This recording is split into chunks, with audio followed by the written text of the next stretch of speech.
नमस्कार दोस्तों, स्वागत है आपका अपने चैनल अल्टीमेट नॉलेज पर। दोस्तों, ये बात पूरी तरह से सच है कि चाहे वो भारत हो या फिर दुनिया का कोई अन्य देश क्यों ना हो, किसी भी देश में रहने वाला शांति प्रिय समुदाय एक वक्त पर आकर के अपनी असलियत और अपनी औकात पूरी तरह से दिखा ही देता है। और वो इस बात को पूरी तरह से स्पष्ट कर देता है कि उसके लिए दुनिया के अंदर ना ही तो इंसानियत है और साथ ही साथ ना ही किसी प्रकार का कोई भाईचारा है। अगर वो अपने जीवन में किसी चीज को खास समझता है तो वो सिर्फ और सिर्फ अपने धर्म को खास समझता है। उसके अलावा उसके लिए दुनिया में कोई भी चीज मायने नहीं रखती है। और यही बात भारत में रहने वाले शांति प्रिय समुदाय ने भी पूरी तरह से स्पष्ट कर दी है कि उसके लिए भारत सिर्फ और सिर्फ एक चारा है, जिसे वो आने वाले समय में निगलने की पूरी तरह से तैयारी कर रहा है। दोस्तों, आप सब लोग इस चीज को बहुत अच्छे से जानते होंगे और आप लोगों ने इसे टीवी पर भी देखा होगा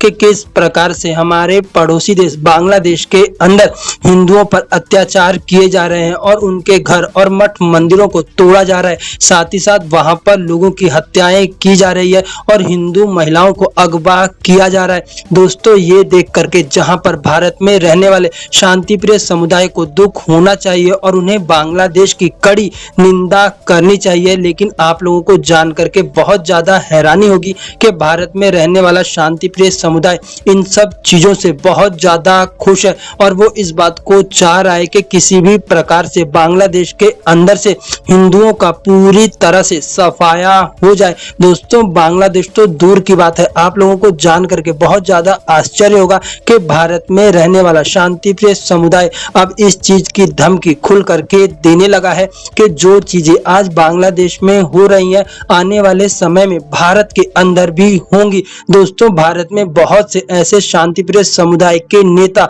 और साथ ही साथ लोग हैं जिन्होंने इस बात को कहना शुरू कर दिया है कि जो चीजें आज बांग्लादेश में हो रही हैं वही आने वाले दिनों में अब भारत में भी होने की तैयारी है। बहुत से मुस्लिम लोगों ने तो हिंदू एरियो में इस चीज की धमकी देना शुरू कर दी है कि वो अभी से इस्लामिक चीजों को फॉलो करने लगे, वो अभी से बुर्का पहन करके चलने लगे, नहीं तो जैसा आज बांग्लादेश में हुआ है वैसा ही कल भारत में भी होगा। और आज नहीं तो कल हिंदुओं को मुस्लिम बनना पड़ेगा या फिर अपने घर बार को छोड़ करके जाना पड़ेगा। दोस्तों, इस बात में कोई दो राय नहीं कि आज के समय में दुनिया भर के अंदर शांति दूतों ने इस तरह का तांडव दिखाया है और साथ ही साथ अपने रूप को इस तरह से उजागर कर दिया है कि आज दुनिया इस बात को सोचने पर मजबूर हो गई है कि शांति दूत कभी भी किसी का सगा नहीं है। वो वक्त आने पर हर किसी को डसेगा और साथ ही साथ उनके साथ सिर्फ और सिर्फ